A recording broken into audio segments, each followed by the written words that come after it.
Our part 3 video is looking at the average value of a function. So you guys are familiar with averages. You know how to average exams if they all count the same percentage of your overall grade.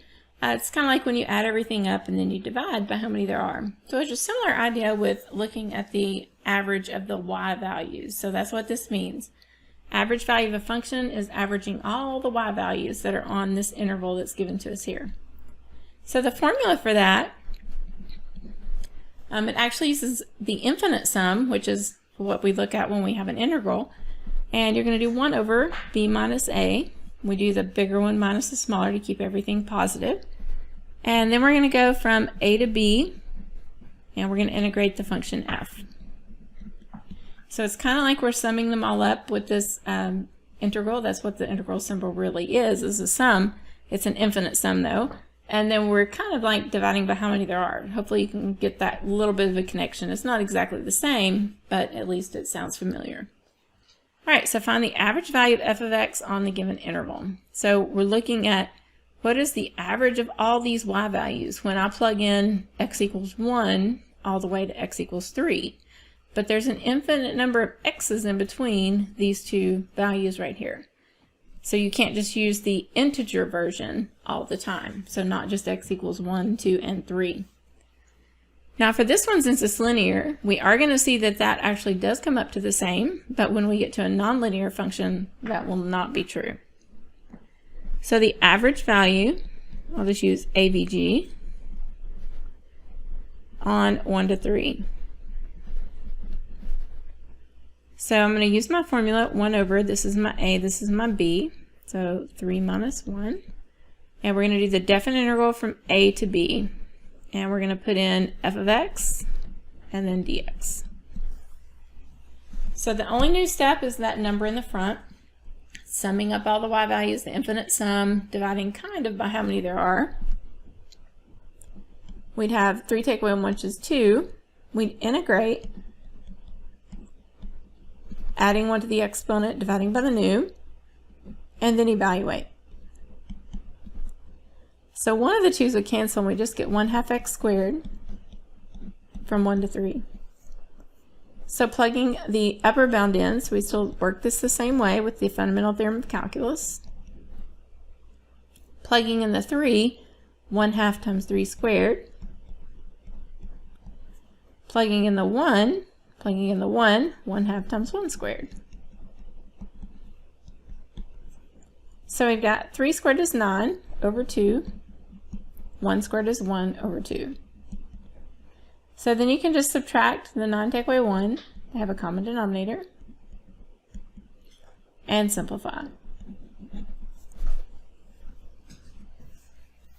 So if you were to take all the x's from 1 to 3, all the little decimals, every single real number, infinite amount, and you were to plug them all into this function and then divide by how many numbers we had, then we would get the answer of 4.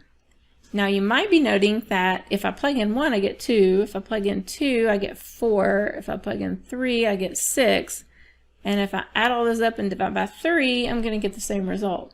Well, yeah, that's true on this example, but it's only because it's linear. It will not work that way with other types of functions.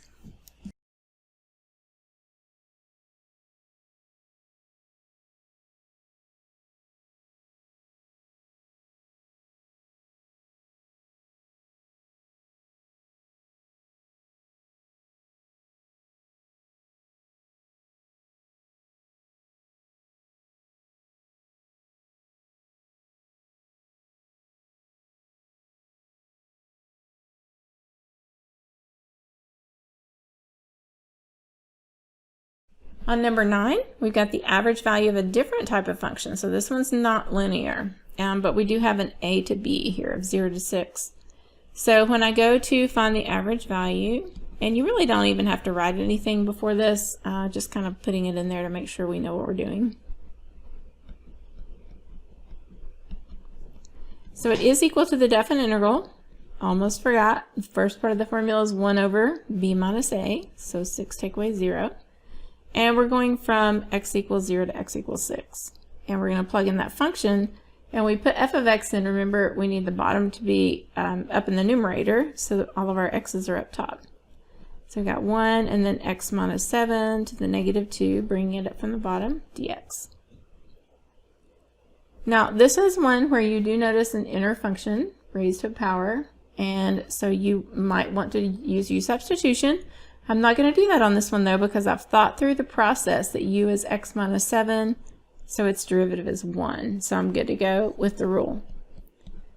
I'm going to now remove the 0 to 6 because I'm going to evaluate from 0 to 6. And since I know that the derivative of the inner is sitting right there, it's 1, I can go ahead and just add 1 to this exponent, adding 1 to negative 2, divide by the new exponent. So don't forget your 1 over b minus a. Definitely rewrite all of this before moving any farther. You want the x minus 7 to the negative 1. If you're going to do anything with it, it has to have a positive exponent, so move it to the bottom. And this is actually, let's see, going to be negative. So we can put the negative on the top or the bottom. I'm going to choose to put it in the top there, and then put the x minus 7 just in the bottom. And we still need to evaluate from 0 to 6. So we're doing capital F of 6 minus capital F of 0, and we're going to simplify. So negative 1/6, and then in the denominator with that 6, I've got 6 take away 7.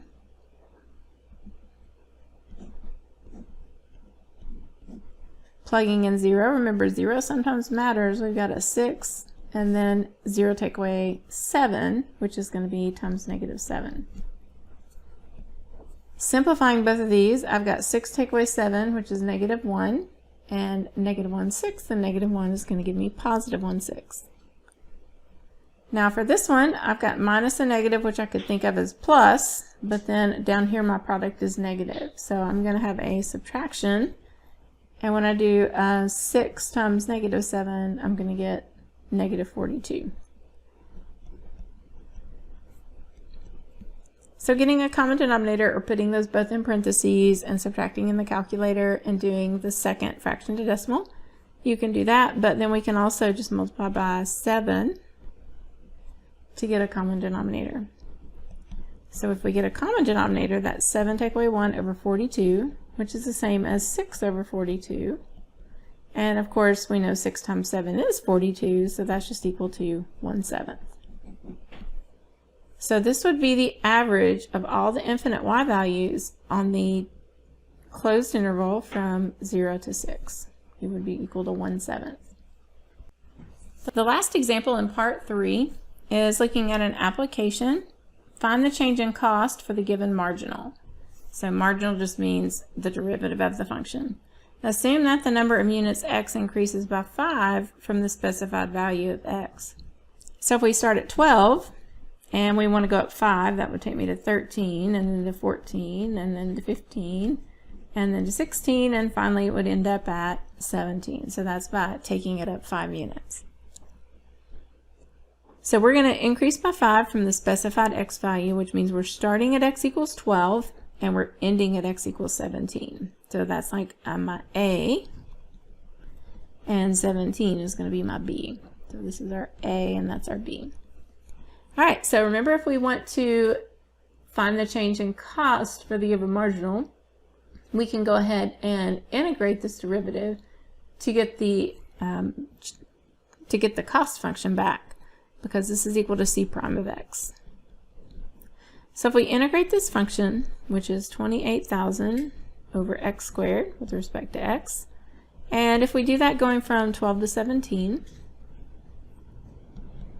then we need to rewrite, first of all, that it's 28,000. And then bringing this up, x to the negative 2 dx. So we haven't integrated yet. Make sure that command is still there, both parts. Now we're ready to add 1 and divide. So we get 28,000. Adding 1 will give me x to the negative 1.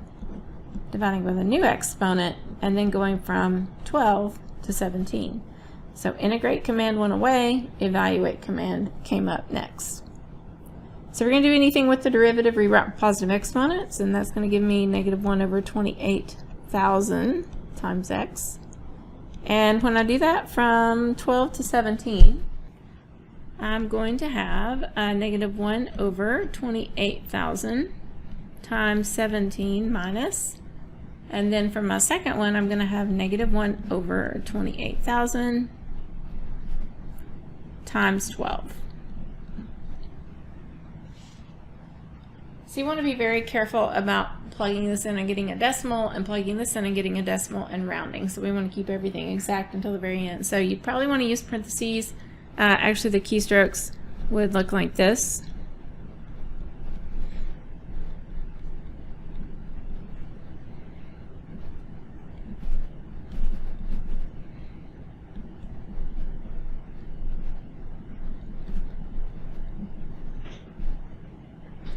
So we've started this expression. This is the whole denominator. It has to be in parentheses itself. This denominator also has to be in parentheses, but then we need to close this expression. So that's the one-step calculator. All right, and this does come up to $686.27 if you round that off.